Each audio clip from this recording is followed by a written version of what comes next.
നമസ്കാരം. Sunday stock ടോക്കിലേക്ക് എല്ലാവർക്കും സ്വാഗതം. മാർക്കറ്റ് പുതിയ ഉയരങ്ങൾ കീഴടക്കി മുന്നോട്ട് പോവുകയാണ്. നിഫ്റ്റി 24,500 മുകളിൽ ക്ലോസ് ചെയ്തിരിക്കുന്നു.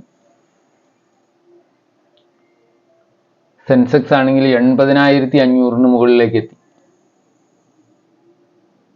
വളരെ ശക്തമായ ബ്രേക്കൗട്ടാണ് വെള്ളിയാഴ്ച കണ്ടത്. വെള്ളിയാഴ്ച ആഴ്ച അവസാനമാണ് എല്ലാവരും പ്രതീക്ഷിച്ചു മാർക്കറ്റിൽ ഒരു സെൽ ഓഫ് ഉണ്ടാകുമെന്ന്. നേരെ വിപരീതമായിട്ടാണ് സംഭവിച്ചത്. മാർക്കറ്റ് ഇപ്പോൾ ബഡ്ജറ്റിൻ്റെ പ്രതീക്ഷയിൽ അങ്ങനെ ഉയർന്നുയർന്നു പോവുകയാണ്. പല പല ഊഹാപോഹങ്ങളും മാർക്കറ്റിനെ നിയന്ത്രിക്കുന്നു. പല പല സെക്ടറുകളിൽ മാറി വരുന്ന നിക്ഷേപ സാധ്യതകളെക്കുറിച്ച് സംസാരിച്ചുകൊണ്ട് ഓരോരുത്തരും അതിന് പ്രതീക്ഷ നൽകുന്നു. ചില സെക്ടറുകൾ ഉയർന്നു വരുമെന്നും ആ സെക്ടറുകളിൽ പണം നിക്ഷേപിക്കണം, ആ സെക്ടറുകളിലെ ഷെയറുകളെല്ലാം ഉയർന്നു പോകുന്നു. ഇങ്ങനെയൊക്കെയുള്ള ഓരോ കിംവദന്തികൾ പരക്കുകയാണ്. മാർക്കറ്റിലെല്ലാവരും വളരെ സൂക്ഷ്മതയോടെ നിക്ഷേപങ്ങൾ നടത്തേണ്ട സമയമാണ്. എക്കണോമിയെ സംബന്ധിച്ച് ബാഡ് ന്യൂസുകൾ ഒന്നുമില്ല എന്നുള്ളത് വലിയൊരു ആശ്വാസമാണ്. വെള്ളിയാഴ്ച വന്ന ഇൻഫ്ലേഷൻ ഡേറ്റ അല്പം കൂടിയിട്ടുണ്ട്. 7 മാസത്തെ ഏറ്റവും ഉയർന്ന നിലയിലെത്തിയിരിക്കുകയാണ്, 5.1%. പക്ഷേ ഇൻഡസ്ട്രിയൽ ഔട്ട്പുട്ടിൻ്റെ IIP ഡേറ്റയിലാണെങ്കിൽ തിരിച്ചാണ് സംഭവിച്ചിട്ടുള്ളത്. 4 മാസത്തെ ഏറ്റവും ഉയർന്ന നിലവാരത്തിൽ എത്തിയിരിക്കുകയാണ് IIP പ്രൊഡക്ഷൻ മാനുഫാക്ചറിങ് ഡേറ്റകൾ. 5.9% കടന്നു.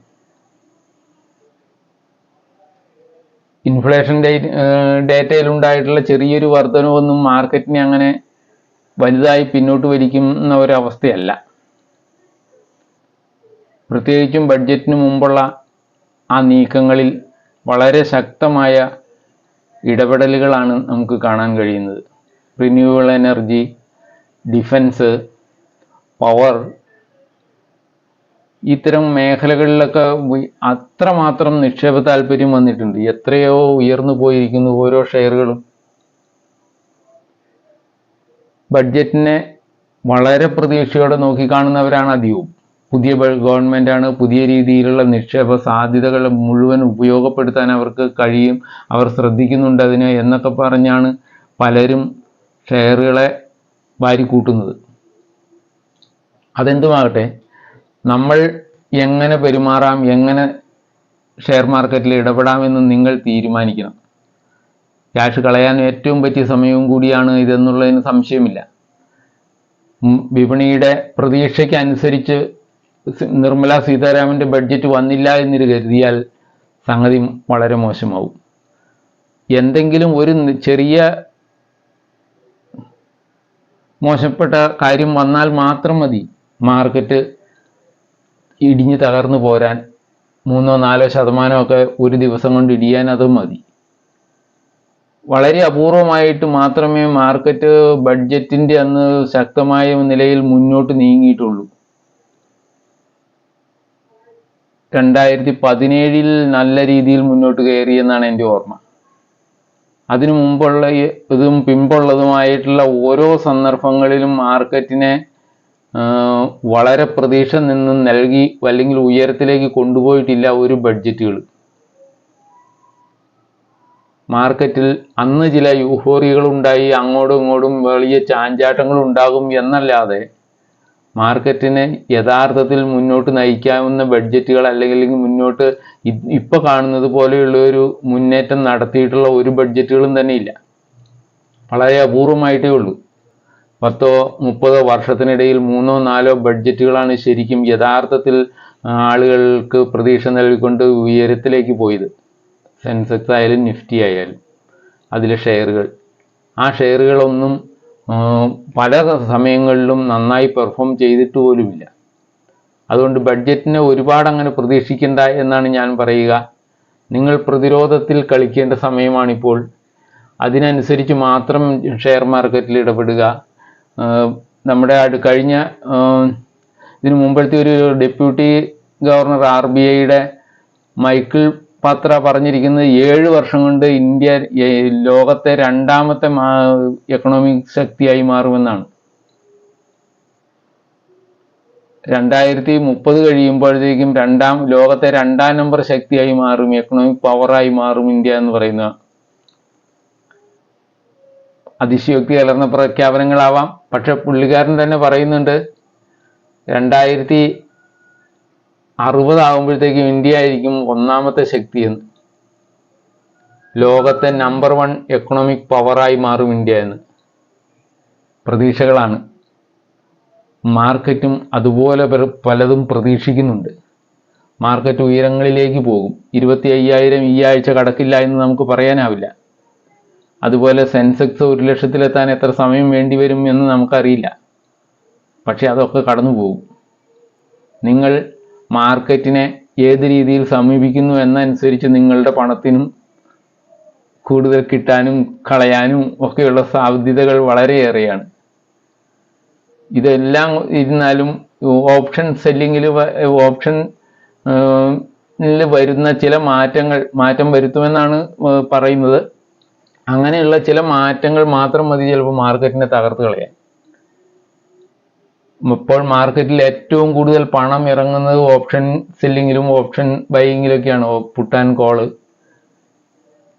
അതിലാണ് ഏറ്റവും കൂടുതൽ ട്രേഡിംഗ് നടക്കുന്നത്. എക്സ്ചേഞ്ചുകളുടെ പണം എന്ന് പറയുന്നത് അതിലാണ്. അപ്പോൾ ആ നിയമം പക്ഷെ വേറൊരു കുഴപ്പമുള്ള എന്താണെന്ന് വെച്ചാൽ 98% പേരും ഇതിൽ നഷ്ടത്തിൽ കലാശിക്കുന്നുവെന്ന് സെബി കണ്ടെത്തിയിട്ടുണ്ട്. ഓരോ ആൾക്കും മിനിമം ഏറ്റവും ആവറേജ് ചെയ്തെടുത്തിരിക്കുന്നത് 1.5 ലക്ഷത്തോളം രൂപ നഷ്ടമുണ്ടാകുന്നു എന്നാണ്.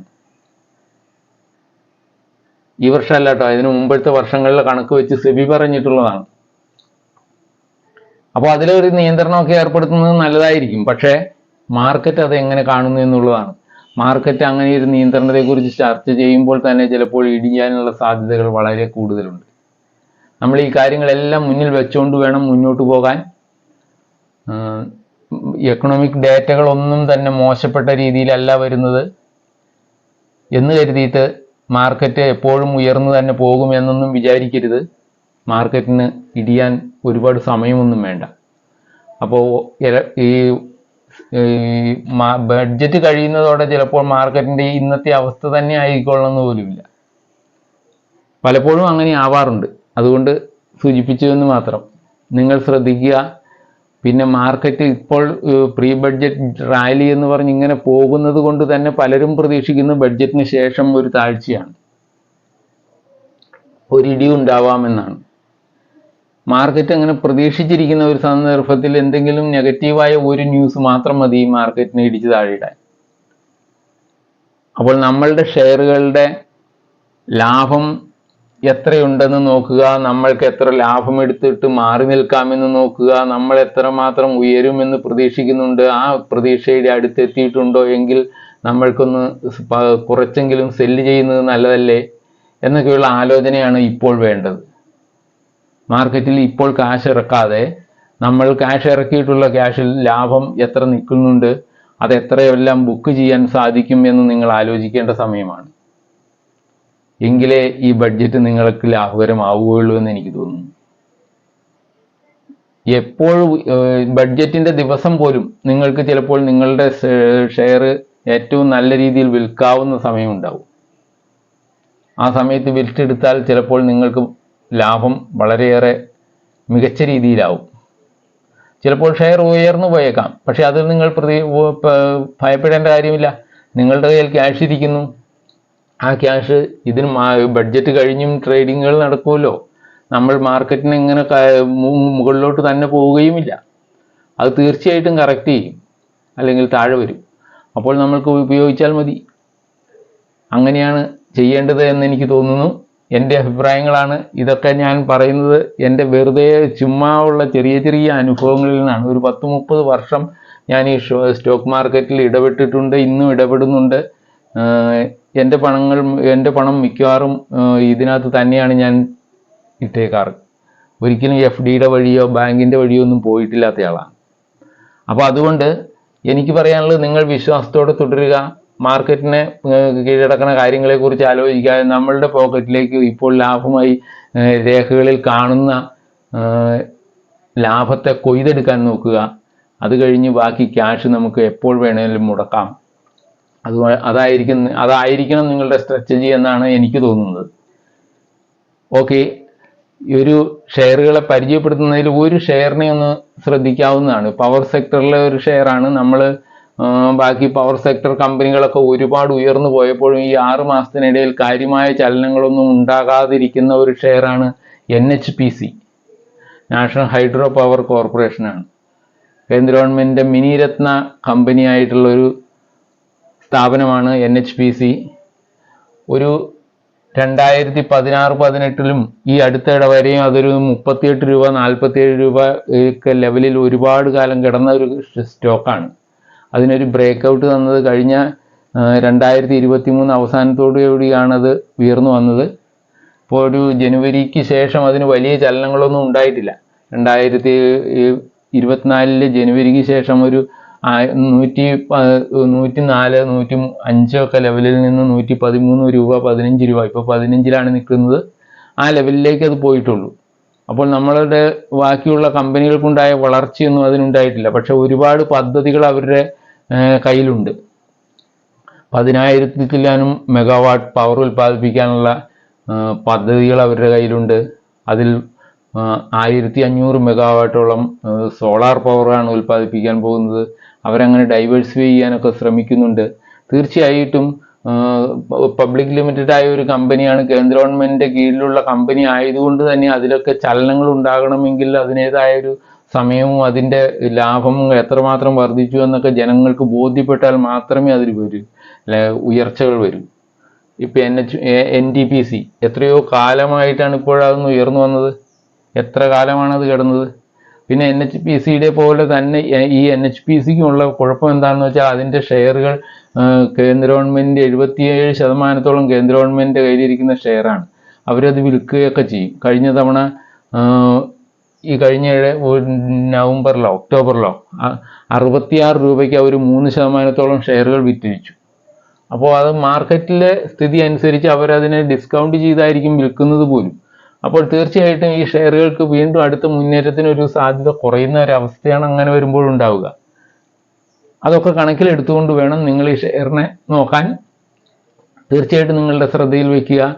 NHPC അതിൻ്റെ ഡീറ്റെയിൽസും കണക്കും കാര്യങ്ങളൊക്കെ പറഞ്ഞ് നിങ്ങളെ ബോറടിപ്പിക്കണമെന്ന് എനിക്കറിഞ്ഞൂടാ. അതിനകത്ത് NHPCയുടെ മാർക്കറ്റ് ക്യാപിറ്റൽ എന്ന് പറയുന്നത് 1,13,529 കോടി രൂപയാണ്. High 118 low 45. അതിൻ്റെ PE എന്ന് പറയുന്നത് 31.3 ഉണ്ട്. നല്ല ഡിവിഡൻഡ് റിട്ടേൺ തരുന്ന കമ്പനിയാണ്. ഡിവിഡൻഡ് റിട്ടേണിൽ 1.64% റിട്ടേൺ തന്നിട്ടുണ്ട്. കേന്ദ്ര ഗവൺമെൻറ്റിന് ഡിവിഡൻഡ് നൽകുമ്പോൾ തീർച്ചയായിട്ടും അത് ഓരോ ഷെയർ ഹോൾഡേഴ്സിനും കിട്ടുന്നതായതുകൊണ്ട് നല്ല രീതിയിൽ ഡിവിഡൻഡ് ലഭിക്കുമെന്നുള്ള ഒരു ഗുണമാണ് NHPCയുടേത്. അപ്പോൾ ഇത്രയൊക്കെയാണ് NHPCയുടെ. നിങ്ങൾ ബാക്കി കാര്യങ്ങളെല്ലാം ശ്രദ്ധിക്കുക, സെർച്ച് ചെയ്യുക. നിങ്ങൾക്ക് എല്ലാ കാര്യങ്ങളും അറിയാൻ പറ്റുന്ന ഒരു കമ്പനിയാണ്, പൊതുമേഖലയിലെ നല്ലൊരു കമ്പനിയാണ്. അതുകൊണ്ട് അതിനെ നിങ്ങളുടെ റഡാറിലേക്ക് കൊണ്ടുവരിക. ഇപ്പോൾ ഈ കൂടി നിൽക്കുന്ന മാർക്കറ്റ് ഏറ്റവും ഉയർന്നു നിൽക്കുന്ന ഈ സമയത്ത് വാങ്ങിക്കൂട്ടിക്കൊള്ളണമെന്നൊന്നും ഞാൻ പറയുകയില്ല. നിങ്ങളുടെ താല്പര്യം, നിങ്ങൾ അതിനനുസരിച്ച് ചെയ്യുക. നിങ്ങളുടെ ശ്രദ്ധയിൽ ഇതിനെ കൊണ്ടുവരിക എന്നുള്ളത് മാത്രമേ എൻ്റെ ഉദ്ദേശമുള്ളൂ. ഓക്കെ, വീണ്ടും കാണാം. എല്ലാവർക്കും നന്ദി. എന്നെ ശ്രവിച്ച എല്ലാവർക്കും ഒരിക്കൽ കൂടി നന്ദി രേഖപ്പെടുത്തുന്നു. Okay, thank you.